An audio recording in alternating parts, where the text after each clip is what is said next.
Hello दोस्तों, कैसे हैं आप। राइस फ्रॉम द रबल के एपिसोड 56 के साथ हाजिर हूँ। दोस्तों, एपिसोड स्टार्ट करूँ उससे पहले आप सभी को एक बात कहनी है। दोस्तों, मेरे चैनल पे 2 कॉपीराइट स्ट्राइक आ चुकी है। एक तो बहुत पहले लगी थी जब मैं यूट्यूब चालू करके सिर्फ एक ही मंथ हुआ था तब, और ये वाली अभी लगी है मेरे को, जो कि मुझे मर्सनरी एनरोलमेंट पे मिली थी। तो मैं मर्सनरी एनरोलमेंट को तो अभी कंटिन्यू नहीं कर सकता, और अब बस एक ही स्ट्राइक दूर है और फिर मेरा चैनल टर्मिनेट हो सकता है। और दोस्तों, इसलिए मैं बहुत परेशान हो चुका हूँ, क्योंकि मैंने इतनी मेहनत से चैनल को ग्रो किया था और ये चैनल सिर्फ 3 कॉपीराइट स्ट्राइक के कारण डिलीट हो जाएगा। ये बहुत बुरा लगता है सुन के। अब जो कि मेरे पास 2 कॉपीराइट स्ट्राइक आ चुकी है, और अब तीसरी स्ट्राइक आने से पहले आप सभी से मैं एक रिक्वेस्ट करना चाहता हूँ कि आप सब मेरे बैकअप चैनल को जाके सब्सक्राइब कीजिए।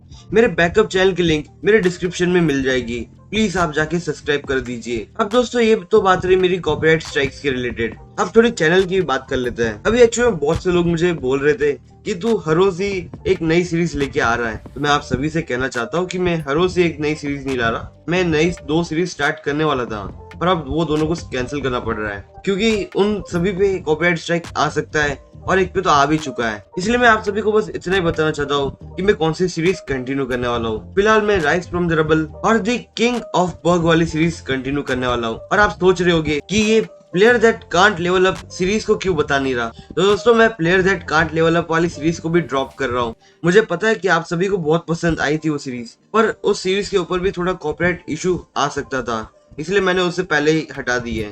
पर एक छोटा सा अनाउंसमेंट आप सभी के लिए, बहुत अच्छा ही है वैसे वो। 12 जुलाई के बाद मेरी जो स्ट्राइक है उसमें से एक स्ट्राइक हटने वाली है, तो उसी के अगले दिन मैं एक नई सीरीज स्टार्ट करने वाला हूँ, जो कि बहुत ओपी है और उसका हीरो तो बहुत ज्यादा ही मजेदार है। तो आप सभी को बहुत मजा आएगा। अभी फिलहाल मेरे चैनल पे 2 स्ट्राइक है, तो मैं कोई रिस्क लेना नहीं चाहता कि तीसरी स्ट्राइक आए और मेरा चैनल टर्मिनेट हो जाए। इसलिए फिलहाल तो कोई रिस्क नहीं लेना मुझे, क्योंकि मैंने इतनी मेहनत से चैनल को ग्रोथ करवाया है और आप लोगों ने भी बहुत ज्यादा सपोर्ट दिखाया मेरे चैनल के रिलेटेड। इसलिए मैं ऐसा तो नहीं करूंगा कि मैं अपने चैनल को टर्मिनेट करवा दूं। इसलिए 12 जुलाई के बाद आपको एक नई सीरीज देखने मिलेगी मेरे चैनल पे। इसलिए आप मेरे इस चैनल को सब्सक्राइब कर दीजिए और मेरे बैकअप चैनल को भी सब्सक्राइब कर दीजिए। मेरे बैकअप चैनल का लिंक मेरे डिस्क्रिप्शन में मिलेगा। तो अब एपिसोड का एक्सप्लेनेशन स्टार्ट करते हैं। एपिसोड की शुरुआत में जियो मोलेंग से कहता है कि मेरे पास अभी भी कुछ समय है क्या। मोलेंग उससे कहता है कि मुझे बहुत बुरा लग रहा है तुम्हें बोलने के लिए कि जो तुम्हारी पावर्स हैं वो फिलहाल इतनी ज्यादा नहीं है कि तुम इतनी अच्छी स्किल को सीख पाओ, और सिर्फ थोड़े से समय के लिए तुम इस स्किल को तो बिल्कुल नहीं सीख पाओगे, क्योंकि हमारी जो डील हुई थी उसके मुताबिक मैं तुम्हें सिर्फ रात को ही सिखाने वाला था ये स्किल, पर अब रात हो चुकी है तो अब मैं नहीं सिखाऊंगा तुम्हें। पर मोलिंग जब जियो को देखता है तब बहुत ज्यादा हैरान होता है, क्योंकि जियो ने उसके सामने वही फ्लोटिंग स्टेप वाली स्किल परफॉर्म करके दिखा दी होती है उसे, और इस बार उसकी स्किल बहुत ज्यादा परफेक्ट होती है। और मोलिंग कहता है कि इसने तो मेरे जो स्टेप्स थे उसके ऊपर एकदम परफेक्टली पैर रखा हुआ है, मतलब कि इसने एक ही रात में स्किल सीख ली। ऐसा कैसे हो सकता है, क्योंकि ये कब से ट्राई कर रहा था पर ये एक भी बार सक्सेसफुल नहीं हुआ था, पर ये अचानक से कैसे सक्सेसफुल हो गया। मतलब ये सिस्टम फिर से दिखाया जाता है, जहाँ पे होता है कि फ्लोटिंग स्टेप स्किल्स के बाजू में जो एबल टू डिटेक्ट था वो फिर से नॉर्मल अक्षर में आ जाता है। सिस्टम जियो से कहता है कि क्या तुम तुम्हारी जो 48 एट्रीब्यूट पॉइंट्स है उसे यूज करके तुम्हारी जो फ्लोटिंग स्टेप वाली स्किल है उसे अपग्रेड करना चाहते हो, क्योंकि तुम्हारे पास एकदम अच्छी खासी स्किल्स आ गई है। जियो अपने मन में कहता है कि अब ये जो सिस्टम है उसने मेरी फ्लोटिंग स्टेप वाली स्किल के ऊपर से वो ग्रे वाला बटन हटा दिया और अब मैं इसे क्लेम कर सकता हूँ। और मुझे ऐसा लगता है कि ये सिर्फ एक्सपर्ट गाइड के कारण ही ऐसा हुआ है, और साथ ही साथ सिस्टम ने मेरे कुछ और नए फंक्शन को एक्टिवेट कर दिया है। और ऊपर से मेरी जो फ्लोटिंग स्टेप वाली स्किल है उसे चेंज करने के लिए बस मुझे 45 एट्रीब्यूट पॉइंट्स देने पड़ेंगे। ये तो बहुत अच्छी बात है। और जियो उसकी स्किल को अपग्रेड कराने के लिए मान जाता है, और जैसे जियो यस कर देता है वैसे उसकी स्किल का रंग और भी ज्यादा डार्क हो जाता है। और जियो कहता है कि अब क्या होने वाला है, मैंने मेरी फ्लोटिंग स्टेप स्किल्स को चेंज कर दिया, तो अब इसका कौन सा रैंक आ सकता है। क्या है मेरी स्किल वॉर गॉड रैंक की हो गई है। तभी सिस्टम बताता है कि तुम्हारी फ्लोटिंग स्टेप वाली स्किल चेंज हो चुकी है, और वो चेंज हो रही होती है, प्रॉपर नाम अभी तक आया नहीं है। मोलिंग जियो के पैर को देखते हुए कहता है कि इसने एकदम जल्दी से इस स्किल को सीख लिया है, और वो भी फ्लोटिंग स्टेप स्किल का एकदम ट्रू फॉर्म। ये बहुत अच्छी बात हो गई है। और जियो की इस स्किल का नाम एक्चुअल में फ्लैशबैक स्टेप्स है। जियो अपने मन में कहता है कि अब मेरी स्किल वॉर गॉड लेवल पे आ चुकी है, तो अब मुझे इसको यूज करने में पहले बहुत ज्यादा ही सोचना होगा, क्योंकि वॉर गॉड लेवल की जो स्किल्स होती है वो बहुत ज्यादा ही पावर का यूज कर लेती है और हमारा स्टेमिना कम हो जाता है। इसलिए हमें बहुत ज्यादा ही सोचना पड़ेगा इस स्किल को यूज करने के पहले। जियो मोलिंग के पास आते हुए कहता है कि मास्टर अब तो ये जो स्किल है वो कंप्लीट हो चुकी है। मोलिंग जियो को देख के बहुत ज्यादा शॉक में होता है और वो अपने मन में कहता है कि इसने सिर्फ एक ही रात में फ्लोटिंग स्टेप स्किल के ट्रू फॉर्म को सीख लिया। ये तो बहुत अजीब सी बात है। इस लड़के के पास कुछ अजीब सा टैलेंट है। मोलिंग उसको स्माइल देते हुए कहता कि तुम सक्सेसफुली इस स्किल को सीख चुके हो और तुमने सिर्फ एक ही रात में सीखा। ये तो बहुत अच्छी बात है।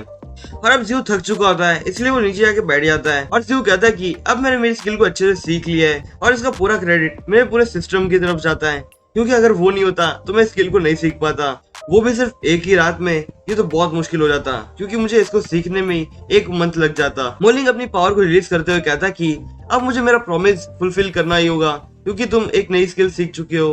अब मैं तुम्हें मेरी वो स्वॉर्ड वाली टेक्निक सिखाऊंगा जो इस फ्लोटिंग स्टेप के साथ काम आती है, इसलिए तुम अब इस स्किल को एकदम ध्यान से देखना। और जियो स्किल को एकदम ध्यान से देख रहा होता है और अगला सीन एक्चुअल में दूसरे दिन का होता है और जियो कहता है कि आखिर यही है वो स्वॉर्ड टेक्निक जो मेरे इस फ्लोटिंग स्टेप के साथ काम आने वाली है। और अगला सीन हमें डोंग हाई सिटी के डंजन का दिखाया जाता है जो एक्चुअली वेस्ट के सीन का होता है। तो वहाँ पे एक मॉन्स्टर दिखाया जाता है और वो कहता कि मेरा ए रैंक का मॉन्स्टर उस लड़के के हाथों मारा गया।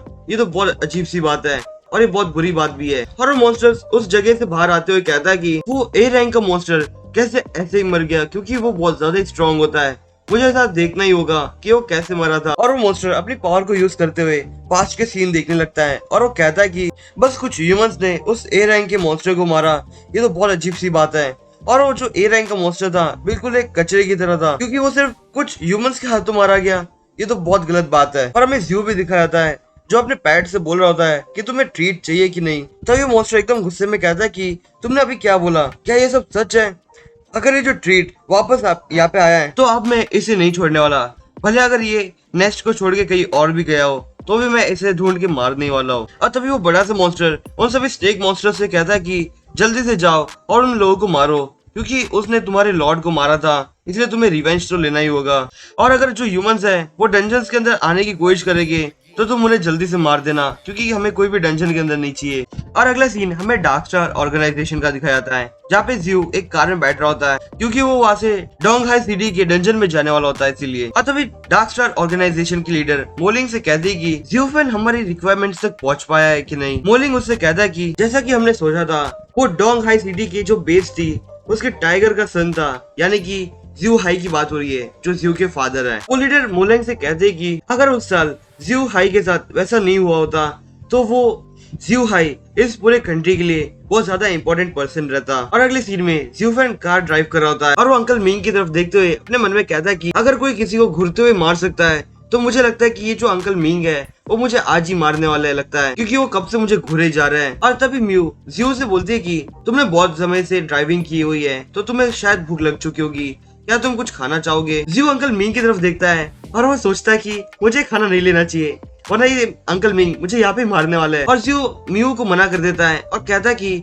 अगर मैंने इस खाने को ज्यादा खा लिया तो मैं शायद रास्ते में सोने लग जाऊंगा और फिर मेरा ध्यान भी नहीं रहा तो शायद हमारा एक्सीडेंट भी हो सकता है, इसलिए फिलहाल तो मैं कुछ नहीं खाने वाला। अंकल मिंग अपने मन में कहते हैं कि ये लड़का समझता तो है कि मैं क्या कहना चाहता हूँ, पर जो भी हो मैं इस लड़की को मेरी मिस के साथ तो ज्यादा दिन तक नहीं रहने दे सकता। और अगला सीन एक्चुअल में जो उसकी मॉम ने बनाया था सीक्रेट बेस वहाँ का होता है।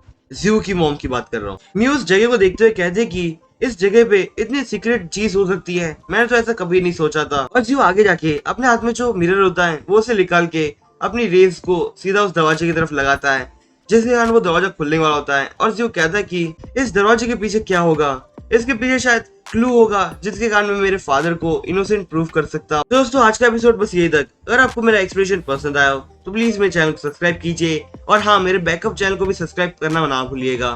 मेरे बैकअप चैनल का लिंक मेरे डिस्क्रिप्शन में ही है। तो दोस्तों मैं आपसे फिर मिलूंगा इस सीरीज के अगले एपिसोड के साथ, तब तक के लिए बाय।